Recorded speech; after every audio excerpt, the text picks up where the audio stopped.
पाकिस्तान मुस्लिम जमात के नाम पर लड़ाई लड़ रहा है। असीम मुनीर ने चंद दिन पहले ही अपनी नीयत को साफ कर दिया था और अब सवाल ये खड़ा होता है कि क्या मजहब के नाम पर कोई मुल्क पाकिस्तान का साथ देगा। चलिए समझते हैं। मुनीर को ये गलतफहमी है कि जंग में मुस्लिम देश उनके साथ खड़े होंगे, जबकि जमीनी हकीकत अगर ये है कि पाकिस्तान के पड़ोसी भी उसके साथ नहीं है। हाँ, कुछ देशों से साथ मिलने की उम्मीद है। पाकिस्तान को सबसे ज्यादा उम्मीद तुर्की से होती है। तुर्की और पाकिस्तान के बीच ऐतिहासिक रूप से सैन्य और सांस्कृतिक संबंध मजबूत रहे हैं। हाल के सालों में तुर्की ने कश्मीर मुद्दे पर पाकिस्तान का साथ दिया है। तुर्की के अलावा सीरिया और इराक भी सीमित समर्थन दे सकते हैं। पाकिस्तानी डिप्टी पीएम को भी इस बात का गुमान है, यानी पाकिस्तान का गुमान तुर्की और चीन ही है। जबकि इस लिस्ट में ऐसे भी तमाम देश हैं जो पाकिस्तान का साथ नहीं देंगे, जैसे सऊदी अरब, यूएई, मिस्र, इंडोनेशिया, बांग्लादेश और कतर, क्योंकि इन देशों से भारत के मजबूत व्यापारिक संबंध हैं। जबकि ओमान, कुवैत, बहरीन, जॉर्डन और मलेशिया जैसे देश न्यूट्रल पोजीशन में रह सकते हैं। यानी दो देशों को छोड़ शायद ही जंग में कोई पाकिस्तान के साथ है। लेकिन भारत के खिलाफ खुलकर खड़े होने की हिम्मत ना तुर्की में है, ना ही चीन ऐसी गलती करेगा। हालांकि भारत पाकिस्तान को लेकर चीन की चाल पर हमेशा सवाल खड़े हुए हैं और इस बार भी सवाल खड़े हो रहे हैं। सवाल ये कि जंग हुई तो क्या चीन पाकिस्तान का खुलकर साथ देगा या पर्दे के पीछे से वो पाकिस्तान की मदद करेगा। ये सवाल इसलिए भी क्योंकि पाकिस्तान की पीठ पर चीन का हाथ होने के आरोप लगते रहे हैं। चलिए समझते हैं कि आखिर शी जिनपिंग का बैक साइड प्लान क्या है। ड्रैगन ने जब जब चाल चली, भारत के खिलाफ ही चली। भला आज ये उम्मीद भी कैसे कर लें कि वो पाकिस्तान का साथ नहीं देगा, क्योंकि चीन के विदेश मंत्री ने चंद दिन पहले ही कहा था कि एक मजबूत मित्र और हर मौसम में रणनीतिक सहयोगी साझेदार के रूप में चीन पाकिस्तान की वैध सुरक्षा चिंताओं को पूरी तरह समझता है और उसकी संप्रभुता और सुरक्षा हितों की रक्षा करने में पाकिस्तान का समर्थन करता है। हालांकि उसने निष्पक्ष जांच और शांति की बात भी की, क्योंकि चीन के लिए भी जंग किसी श्राप जैसा होगा। वो कैसे, जरा समझिए। अगर वो जंग में सीधे कूदता है तो वैश्विक स्तर पर उसकी आर्थिक और कूटनीतिक स्थिति को नुकसान पहुंचेगा। इतना ही नहीं, भारत एक बड़ा बाजार और वैश्विक शक्ति है।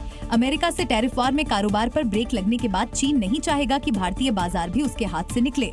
ऐसे में चीन के लिए एक ही ऑप्शन बचता है कि वो है पाकिस्तान को पर्दे के पीछे से सैन्य सहायता और गोला बारूद की सप्लाई दे, क्योंकि चीन और पाकिस्तान की रणनीतिक साझेदारी है, जिसमें सीपीईसी और रक्षा समझौते शामिल हैं।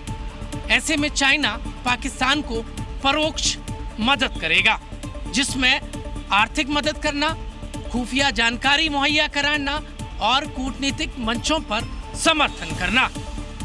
पर चाइना शायद ही सीधे लड़ाई में कूदने की कभी हिंदुस्तान के सामने गलती करे। कोई बड़ी बात नहीं कि युद्ध के दौरान या उसके आसपास चीन एलएसी यानी लाइन ऑफ एक्चुअल कंट्रोल पर हलचल बढ़ा सकता है, ताकि भारत दो मोर्चों पर ना उलझ सके।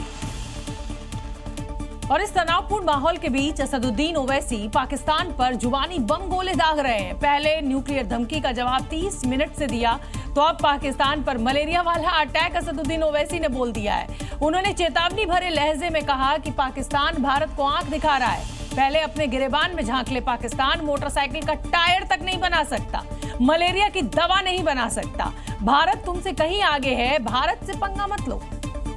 पाकिस्तान में तुम एक मलेरिया की दवा नहीं बना सकते, तुम एक मोटरसाइकिल का टायर तैयार नहीं कर सकते। भारत बहुत आगे है, भारत से पंगा मत लो। खुले मन से पाकिस्तान को उसकी औकात दिखाने वाले ओवैसी आंख बबूला हैं। पाकिस्तान की धमकी का मुंह तोड़ जवाब दे रहे हैं और शहबाज शरीफ को चेतावनी दे रहे हैं, भारत से पंगा मत लेना, नहीं तो महंगा पड़ेगा। अल्लाह का शुक्र है कि हमारे बुजुर्ग नहीं गए वहां पर, वरना इन पागलों को हमको देखना पड़ता। जो लोग गए उनको बर्दाश्त कर रहे हैं।